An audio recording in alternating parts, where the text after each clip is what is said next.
Salam, selamat pagi Bapak-Bapak dan Ibu, dimanapun Bapak-Bapak dan Ibu berada pada hari ini. Sebelum kita mendengarkan firman Tuhan, mari kita berdoa. Ya Tuhan Bapa, kami hendak mendengarkan firman-Mu Tuhan, ajari kami, supaya kami dapat memahami isi firman-Mu Tuhan, dan berikanlah Roh Kudus-Mu Tuhan bersama-sama dengan kami, supaya kami dapat memahami isi firman-Mu ini. Terima kasih Tuhan Yesus, terpujilah nama-Mu, di dalam nama anak-Mu, Kristus Yesus Tuhan kami. Amin. Baik, saudara-saudara yang terkasih dalam nama Tuhan Yesus, nats kita diambil dari Galatia 6, ayat 11 sampai 18. Demikian bunyinya. Peringatan dan salam. Lihatlah, bagaimana besarnya huruf-huruf yang kutulis kepadamu dengan tanganku sendiri. Mereka yang secara lahiriah suka menonjolkan diri, mereka lah yang berusaha memaksa kamu untuk bersunat hanya dengan maksud supaya mereka tidak dianiaya karena salib Kristus. Sebab mereka yang menyunatkan dirinya pun tidak memelihara hukum Taurat, namun mereka menghendaki supaya kamu menyunatkan diri agar mereka dapat bermegah atas keadaanmu yang lahiriah. Aku sekali tidak mau bermegah selain dalam salib Tuhan kita, yaitu Yesus Kristus. Sebab olehnya dunia telah disalibkan bagiku dan aku bagi dunia. Sebab bersunat atau tidak bersunat tidak ada artinya, tetapi menjadi ciptaan baru itulah yang ada artinya. Bagi semua orang yang memberi dirinya dipimpin oleh kaidah ini, turunlah kiranya damai sejahtera dan rahmat atas mereka dan atas Israel milik Allah. Selanjutnya, jangan ada orang yang menyusahkan aku, karena pada tubuhku ada tanda-tanda milik Yesus. Anugerah Tuhan kita, Yesus Kristus, menyertai roh kamu, saudara-saudara. Amin. Demikianlah firman Tuhan, berbahagialah yang mendengarkan firman Tuhan dan memeliharanya. Amin. Saudara-saudara yang terkasih dalam nama Tuhan Yesus, setelah kita membaca nats ini, saya coba mengambil temanya adalah bermegah hanya dalam salib Kristus, yaitu tentang pertobatan, ciptaan baru, dan kasih karunia dalam Kristus. Saudara-saudara yang terkasih dalam nama Tuhan Yesus Kristus, hari ini saya ingin membawa kita kepada sebuah bagian dalam kitab suci yang bukan hanya penutup sebuah surat, tapi juga menjadi pusat dari iman kita, panggilan kita, dan keselamatan kita, yaitu Galatia 6 ayat 11 sampai 18. Di bagian akhir ini, Rasul Paulus menulis dengan tangan sendiri. Ia menulis dengan huruf-huruf besar, bukan karena gangguan penglihatan seperti sebagian menduga, tapi karena isi yang ia sampaikan begitu penting dan mendesak. Di Galatia 6 ayat 11 mengatakan, lihatlah, bagaimana besarnya huruf-huruf yang kutulis kepadamu dengan tanganku sendiri. Ini bukan sekedar penutur biasa. Ini adalah pernyataan hati seorang gembala, seorang rasul, seorang hamba Tuhan yang berjuang melawan penyesatan dan ingin memastikan satu hal, bahwa jemaat hidup dan berpegang teguh hanya pada Injil yang sejati. Saudara-saudara yang terkasih dalam nama Tuhan Yesus, pada saat sekarang ini kita hidup di dunia yang terobsesi dengan pengakuan. Dunia di mana orang bermegah dengan gelap, bermegah dalam kekayaan, bermegah dalam pencapaian, dan juga bermegah dalam pengikut media sosial, bahkan dalam kerohanian palsu. Kita membandingkan diri dengan orang lain. Kita selalu mengejar branding rohani. Kita mengukur keberhasilan gereja dari jumlah jemaat, kualitas produk ibadah, dan keindahan gedung. Pertanyaannya adalah, saudara-saudara, apakah semua ini menjadi dasar identitas kita sebagai orang Kristen? Itulah yang terjadi di Jemaat Galatia. Mereka mulai berpaling dari Injil yang murni kepada sebuah sistem yang tampaknya rohani, tapi sebenarnya kosong. Mereka mulai kembali pada hukum, kepada sunat, dan identitas lahiriah. Karena mereka disesatkan oleh guru-guru palsu yang lebih peduli pada kepenampilan luar daripada perubahan batin.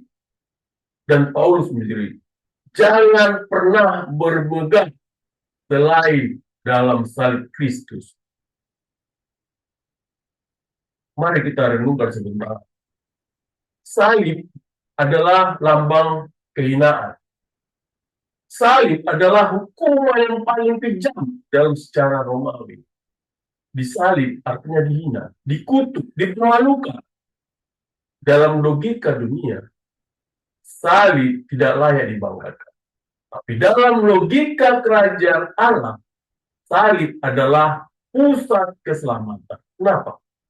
Karena disalib, Tuhan yang Maha Suci menanggung dosa manusia yang cemar. Karena disalib, Anak Allah menyerahkan nyawanya agar kita menerima hidup. Karena disalib, hukuman yang seharusnya untuk kita dijatuhkan kepada Dia yang tidak berdosa. Inilah paradoks Injil. Apa yang indah di mata dunia adalah kemuliaan dalam kerajaan surga. Itulah sebabnya Paulus berkata, aku sekali-kali tidak mau bermegah selain dalam salib Tuhan kita Yesus Kristus. Sebab olehnya dunia telah disalibkan bagiku dan aku bagi dunia. Kita bisa baca di Galatia 6 ayat 14. Saudara-saudara yang terkasih dalam nama Tuhan Yesus, hari ini suara yang sama bergema dalam gereja-gereja. Banyak yang sudah menggantikan salib dengan sistem. Banyak yang menggantikan kasih karunia dengan legalisme. Banyak yang mengaku percaya Yesus, tapi mengandalkan perbuatan untuk diterima Tuhan. Bahkan banyak yang berpikir bahwa menjadi orang Kristen adalah soal budaya, soal warisan keluarga, atau soal formalitas ritual. Dan di sini diajarkan di dalam Galatia 6, ayat 11-18, mengundang kita kembali kepada salib Kristus. Di dalam salib Kristus kita dipanggil bukan untuk bermegah dalam denominasi, tapi dalam pengorbanan Kristus. Di dalam salib Kristus bukan untuk membangun identitas dalam aktivitas gereja, tapi dalam ciptaan baru. Dalam salib Kristus bukan untuk hidup menurut aturan manusia, tapi dalam kuasa Roh Kudus dan kasih karunia. Saudara-saudara yang terkasih dalam nama Tuhan Yesus, hari ini kita akan bersama-sama menggali kebenaran dalam Galatia 6 ayat 11-18. Bukan hanya untuk belajar secara intelektual, tapi untuk mengalami transformasi hati, untuk membuang segala kebanggaan yang sia-sia dan bermegah hanya dalam salib. Mungkin bapak-bapak dan ibu sudah lama jadi orang Kristen. Mungkin juga bapak dan ibu aktif di gereja, tapi hari ini Tuhan ingin bapak dan ibu berhenti mengandalkan semua itu dan kembali ke dasar sejati, salib Kristus. Salib Kristus satu-satunya sumber identitas, sumber keselamatan, dan bukan sumber kebanggaan sejati kita. Biarlah kita membuka hati dan berkata, Tuhan, purnakan aku kembali di kaki salibmu.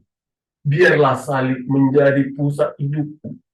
Bukan sekedar simbol, tapi gaya hidup dan dasar iman. Saudara-saudara yang terkasih dalam Tuhan Yesus, kita baca di Galatia 6 ayat 14, sebagai salib sebagai pusat identitas orang-orang percaya. Dikatakan demikian. Ayat 14. Aku sekali-sekali tidak mau bermegah selain dalam salib Tuhan kita Yesus Kristus. Oleh sebabnya dunia telah disalibkan bagiku dan aku bagi dunia.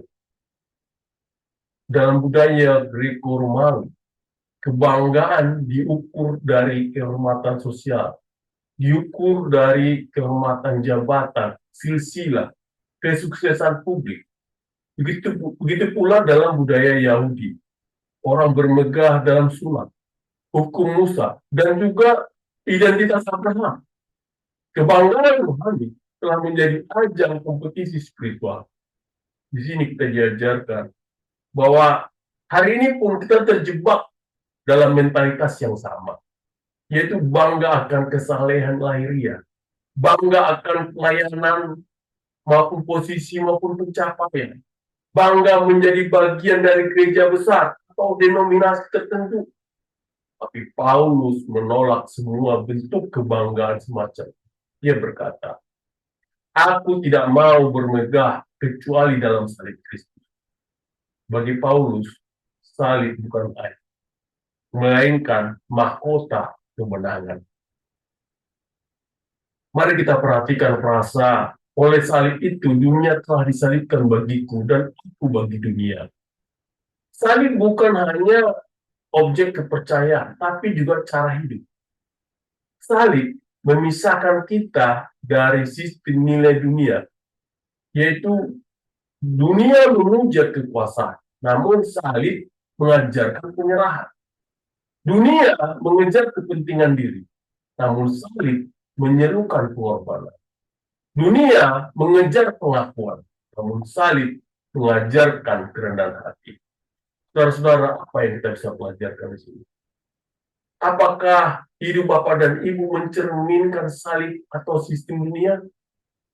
Apakah pusat pelayanan Bapak dan Ibu adalah Kristus yang disalibkan atau proyek rohani tanpa salib? Saudara-saudara terkasih dalam nama Tuhan Yesus, mari kita berkata seperti Paulus. Segala hal yang dulu kuanggap untung, sekarang kuanggap rugi karena salib Kristus. Kita bisa baca di Filipi 3 ya. Mari kita kembali ke pusat iman. Ke pusat iman kita, yaitu Yesus Kristus yang disalibkan. Di Galatia 6 ayat 15, kita baca sini sebagai ciptaan baru, ukuran umat Allah yang sejati. Dikatakan Galatia 6 ayat 15, sebab bersunat atau tidak bersunat tidak ada artinya, tetapi menjadi ciptaan baru itulah yang ada artinya. Saudara-saudara, mari kita kupas ayat ini. Kalau kita lihat dari ayat ini, memang di Galatia pada saat itu banyak orang menekankan sunat sebagai tanda masuk ke perjanjian Allah. Tapi Paulus menegaskan, baik sunat maupun tidak sunat tidak berarti apa-apa jika tidak ada kelahiran baru. Zaman sekarang, sunat bisa berbentuk ritus baptisan tanpa pertobatan sejati. Juga sunat bisa berbentuk keanggotaan gereja tanpa relasi pribadi dengan Kristus. Sunat juga bisa berbentuk liturgi indah tanpa hati yang bertobat. Kalau kita baca tadi bagaimana dikatakan sebagai ciptaan baru, yaitu sebagai bukti karya Roh Kudus. Kita bisa baca apa yang dimaksud dengan ciptaan baru ini. Ciptaan baru berarti adalah hidup yang benar-benar diubah dari dalam oleh Roh Kudus. Baik itu pikiran, hati, dan tindakan yang terus diperbarui. Termasuk identitas baru. Kita bukan lagi budak dosa, melainkan adalah anak Allah. Nah, di sini kita diajarkan bagaimana Paulus tidak berbicara tentang reformasi perilaku, tetapi regenerasi hati. Ini bukan perbaikan moral, tapi kelahiran roh. Saudara-saudara yang terkasih dalam nama Tuhan Yesus, kita bisa melihat bahwa banyak juga gereja penuh aktivitas, tapi minim transformasi. Banyak orang Kristen tahu tentang Yesus, tapi belum hidup di dalam Dia. Gereja tidak dipanggil untuk membentuk komunitas agama, tapi komunitas ciptaan baru. Untuk itu, saudara-saudara yang terkasih dalam nama Tuhan Yesus, jika Bapak dan Ibu belum mengalami ciptaan baru, jangan tunda. Hari ini, minta Roh Kudus mengubah hati Bapak dan Ibu. Hanya kelahiran baru yang menyelamatkan, bukan latar belakang agama.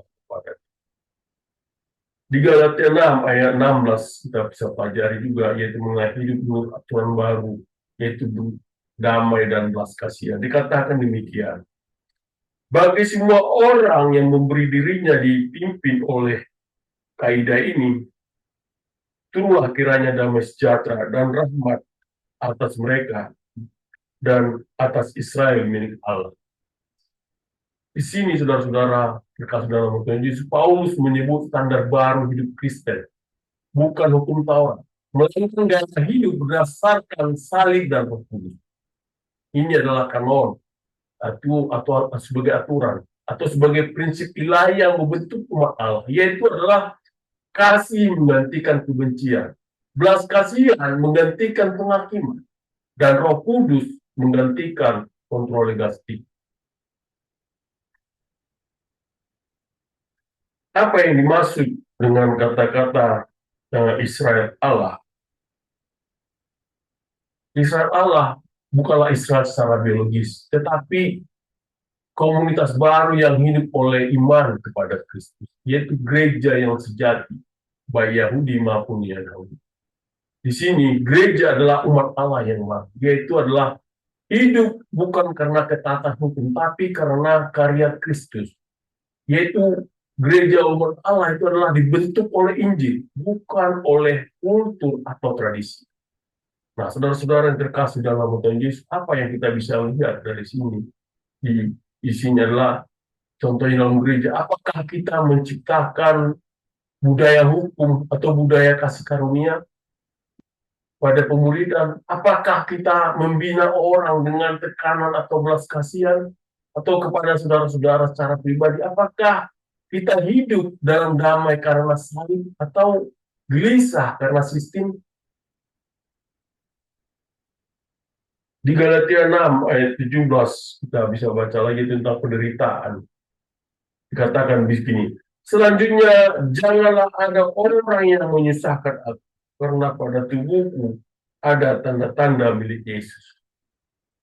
Di sini, saudara-saudara terkasih dalam Yesus, Paulus tidak membawa lencana rohani, tapi luka fisik akibat penganiayaan karena Kristus. Kata stigmata menunjukkan bahwa ia dimiliki oleh Kristus, seperti budak yang ditandai oleh tuannya.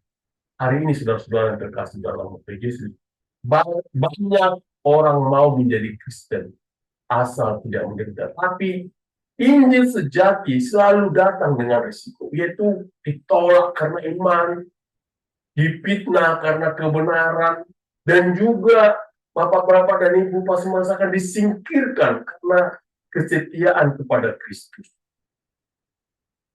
Bagi Paulus, penderitaan bukan kutuk, tapi konfirmasi, yaitu adalah konfirmasi bahwa ia milik Kristus. Konfirmasi bahwa ia berjalan di jalan salib. Konfirmasi bahwa Injil yang dia bawa bukan versi manusia. Bagaimana bapak-bapak melakukan penerapannya sebagai pastoral di sini dalam pelayanan Tuhan? Bapak-bapak jangan kecewa karena luka pelayanan, karena itu adalah tanda keaslian. Bapak-bapak sebagai jemaat juga jangan berharap kehidupan Kristen yang nyaman. Ikut Yesus berarti ikut salib setiap hari. Di Galatia 6 ayat 18 dikatakan kasih karunia sebagai napas kehidupan. Dikatakan demikian, anugerah Tuhan kita Yesus Kristus menyertai roh kamu, saudara-saudara. Amin. Ini adalah surat Galatia dimulai dan ditutup dengan anugerah. Ini bukan basa-basi rohani. Ini adalah struktur kehidupan Kristen. Di awal, yaitu kita diselamatkan oleh anugerah. Ketika berjalan, kita bertumbuh oleh anugerah. Pada di akhir, Kita bertahan dan menang oleh anugerah. Tanpa anugerah Bapak dan Ibu, iman menjadi legalisme. Tanpa anugerah, gereja menjadi birokrasi. Tanpa anugerah, pelayanan menjadi beban. Bapak-bapak dan Ibu terkasih dalam nama Tuhan Yesus, anugerah bukan sekedar pengampunan. Itu adalah kuasa Allah yang memampukan kita untuk hidup benar, hidup mengampuni, mengasihi, dan bertahan di tengah tantangan. Lalu apa yang kita bisa lihat di sini? Bapak-bapak sebagai pemimpin, jangan memimpin dengan hukum, tapi pimpinlah dengan anugerah. Bapak-bapak yang berada dalam gereja, jadilah rumah anugerah, bukan pengadilan rohani. Bapak-bapak sebagai pribadi, jangan mengandalkan usaha sendiri. Berhenti dan izinkan anugerah menopangmu. Saudara-saudara yang terkasih dalam nama Tuhan Yesus, kita telah berjalan bersama menelusuri ayat-ayat terakhir dari surat Galatia, yang sesungguhnya bukan hanya penutup surat, melainkan ringkasan seluruh Injil. Paulus bukan hanya menulis kalimat terakhir, ia menulis nyawanya di sana. Ia menulis dari hati yang bergumul, dari jiwa yang terbakar oleh kebenaran, dari hidup yang ditandai oleh penderitaan demi Kristus. Dan sekarang kita berada pada titik keputusan, yaitu bahwa setiap orang, sadar atau tidak sadar, memiliki sesuatu yang menjadi pusat identitasnya, yaitu bisa berupa keluarga, bisa juga berupa pendidikan, bisa berupa pencapaian rohani, posisi dalam pelayanan, dan juga bisa berupa tradisi keagamaan. Tapi Paulus menghancurkan semua itu. Dan hanya menyisakan satu hal. Aku sekali-kali tidak mau bermegah selain dalam salib Tuhan kita Yesus Kristus. Mengapa salib? Karena hanya di salib dosa kita ditanggung. Hanya di salib kematian dikalahkan. Hanya di salib kita diperdamaikan dengan Allah.